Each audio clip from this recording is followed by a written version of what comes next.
नमस्ते। अक्सर जब हम किसी मंदिर को देखते हैं तो हमारा ध्यान उसकी खूबसूरती, उसकी कलाकारी पर जाता है। पर क्या हो अगर ये कहा जाए कि हर एक खंभे, हर एक गुंबद के पीछे एक बहुत ही गहरा विज्ञान छिपा हुआ है? आज हम इसी वास्तुकला के पीछे के रहस्यों से पर्दा उठाने वाले हैं।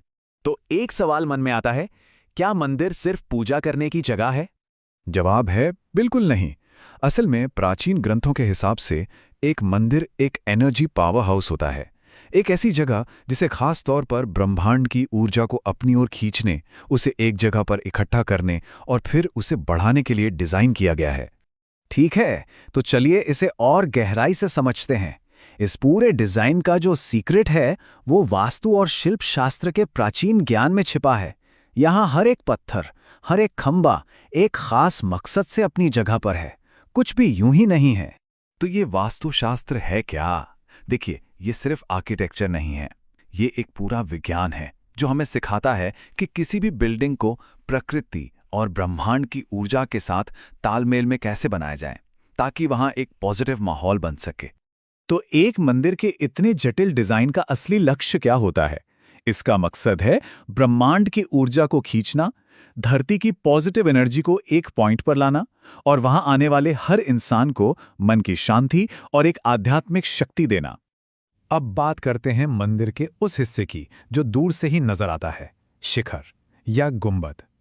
ये सिर्फ एक खूबसूरत छत नहीं है, बल्कि ये एक तरह का, कह सकते हैं, आर्किटेक्चरल इंजन है। तो ये काम कैसे करता है? बहुत दिलचस्प है।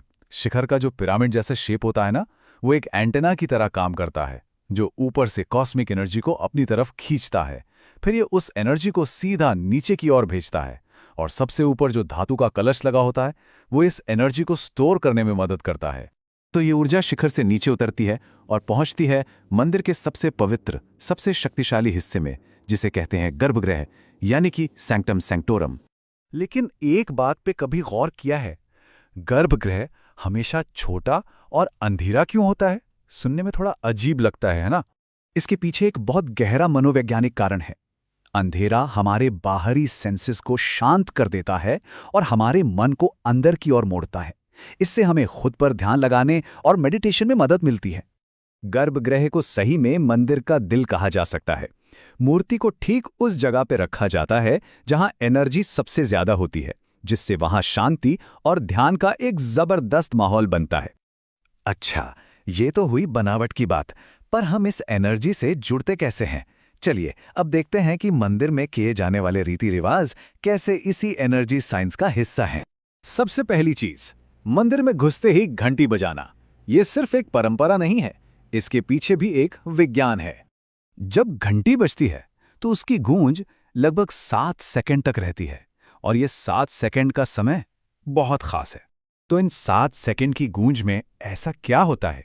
इसकी जो साउंड वेव्स हैं, वो ना सिर्फ माहौल को साफ करती हैं, बल्कि हमारे मन की उथल-पुथल को भी शांत करती हैं। माना जाता है कि ये अवधि शरीर के 7 चक्रों को जगाती है और हमारे दिमाग को एक शांत अल्फा स्टेट में ले आती है। अगला बहुत ही महत्वपूर्ण रिवाज है परिक्रमा, मतलब गर्भगृह के चारों ओर क्लॉकवाइज यानी घड़ी की दिशा में घूमना। तो इसका क्या लॉजिक है? सीधी सी बात है, जब हम उस एनर्जी के पावरफुल सेंटर के चारों ओर घूमते हैं तो हमारा शरीर उस पॉजिटिव एनर्जी को सोखता है। ये हमारे मन और शरीर में एक बैलेंस बनाने में मदद करता है। तो हमने आर्किटेक्चर देखा, रीति रिवाज देखे, ये सब मिलकर हमें एक बिल्कुल नए नजरिए पर ला खड़ा करते हैं। ये सिर्फ आध्यात्म नहीं, ये एक तरह का आध्यात्मिक विज्ञान है। जरा इस तुलना को देखिए, ये बहुत दिलचस्प है। जिसे हम परंपरा में पवित्र स्थान कहते हैं, विज्ञान की भाषा में वो एक मजबूत पॉजिटिव मैग्नेटिक फील्ड वाली जगह होती है। मूर्ति के नीचे रखी तांबे की प्लेट, जिसे हम पवित्र मानते हैं, वो असल में ऊर्जा की एक बहुत अच्छी कंडक्टर है, जो उस आशीर्वाद वाले अनुभव को बढ़ाती है। और घंटी की आवाज, वो सीधे हमारे ब्रेनवेव्स को बदलकर हमें शांति का एहसास कराती है। तो आखिर में एक मंदिर सिर्फ भगवान से प्रार्थना करने की जगह से कहीं ज्यादा है। ये वो जगह है जहां एक इंसान ब्रह्मांड की ऊर्जा से सीधा कनेक्ट हो सकता है। इसीलिए अगली बार जब किसी मंदिर में जाने का मौका मिले तो सिर्फ पूजा करके ही मत लौटिए। थोड़ा रुकिए, उसकी बनावट को, उसकी एनर्जी को महसूस करने की कोशिश कीजिए। क्या पता एक बिल्कुल ही नया अनुभव हो जाए।